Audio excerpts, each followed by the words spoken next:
When I find the world of illusionary ill-reality to be overwhelming, I often return to history for a reminder that our trials in politics are not new. There have always been powerful men and women who would choose their own reward over the benefit of others. In fact, it is a much more unique position in history to take the noble road and set self-interest aside for the benefit of others than it is to crave the power provided by governing.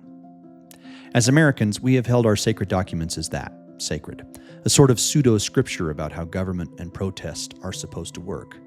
The Declaration was there to call out the appeal to a high ground of intellectualism, and the Constitution was there to order the business together so that the ideals of the American Revolution would be preserved and protected. Our modern America seems to care for neither document any longer in practicality. Certainly the party acolytes will use them as convenient props for their speeches and appeals to the masses, but in particularly the Constitution is a nuisance to the powerful. Its negative rights, as President Obama famously discussed, are an impediment to real efficient government. The Declaration and its soaring rhetoric are only good for a few lines these days. The grievances are ignored, and the discussion about tyranny and oppression of rights are used only as a hammer against the other political party and their candidates. The truth is, very few actually stand up for anything resembling these dusty parchment instructions. So history can be a friendly reminder that the battles of mankind are consistent. History becomes a very glossy subject over time. The prevailing outcomes tend to become romanticized and venerated to a point that what people are left to believe is that unanimity was somehow the pathway of the past.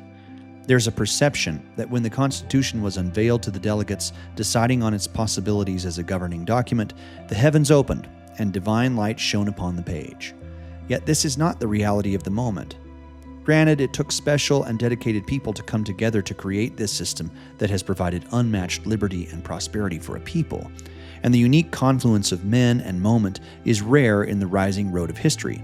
But it was not a scene from just outside the gates of heaven, as our generations are apt to project upon it. If there is a major flaw in the Constitution, it is the idea that a virtuous people aspire for power. That presupposition has been the Achilles heel of the document from even before its ratification. It is the major reason for a Bill of Rights.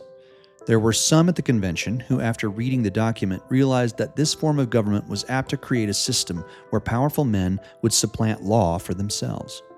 In fact, one of the leading opponents of the Constitution, as it was presented, was Patrick Henry.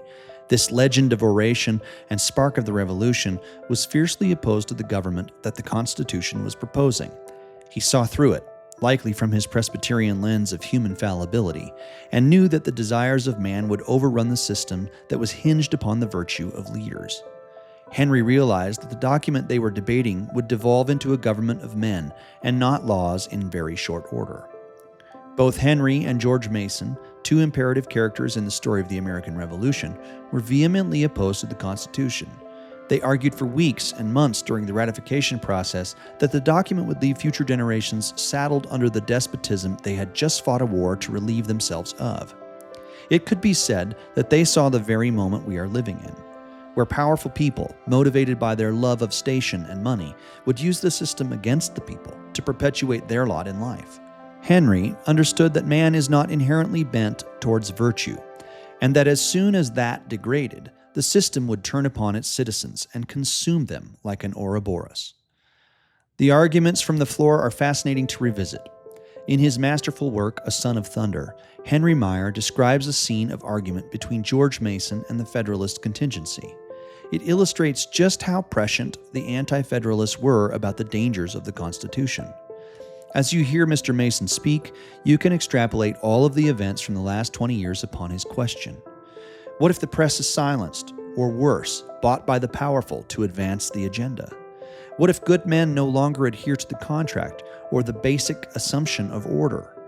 What if from the very podium at a political rally of the party named after the institution it once revered, democracy, a speaker defends the lawfare and cheating for the greater good?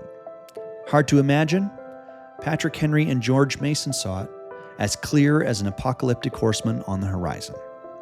George Mason pointed out that nothing in the Constitution forbade the government from restricting the press. He offered a hypothetical example. Suppose oppressions should arise under this government, and a writer should dare to stand forth and expose to the community at large the abuses of those powers. Could not Congress, under the idea of providing for the general welfare and under their own construction, say that this was destroying the general peace, encouraging sedition, and poisoning the minds of the people? Could they, in order to provide against this, lay a dangerous restriction on the press? The Federalists argued that not every right needed to be enumerated, and that common sense would provide for the protection of the people's powers.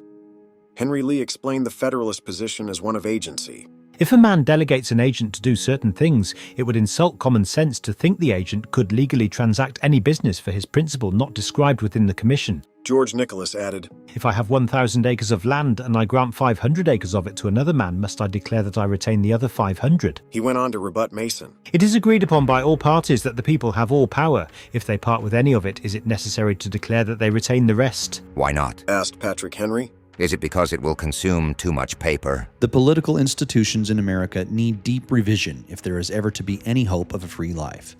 The reality of Washington, D.C. today is there's no shortage of paper, but what's written upon it isn't securing anything but government power and the diminution of the individual.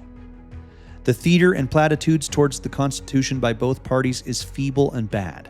No one in Washington really believes that this 237-year-old piece of paper has any real merit to it any longer. The bureaucrats do the business and punish the unconnected. The politicians sign the papers for appearances. The government is of men and not of law. So we will horse race to the end of this nonsense in November, and depending on the polls that are construed and constructed by the press and the parties, there may need to be some drama or monkeypox sprinkled in to make the outcome the one the powerful want. But make no mistake, neither of the parties want the Constitution or the Bill of Rights or the Declaration anywhere near them. They are happy with the limited number of rights we have enumerated. They know the illusion that they survive by is a thin veil, and that if an independent idea or voice that calls for something different makes it to the inner ear of the average American, their show is over and their days are numbered in power. So they can't and won't let it happen. If we want something different, we would be wise to heed the wisdom of Henry and Mason and force anyone who proclaims themselves a leader to not claim the merits of their own virtue, but to become an advocate for the enumerated rights of the individual.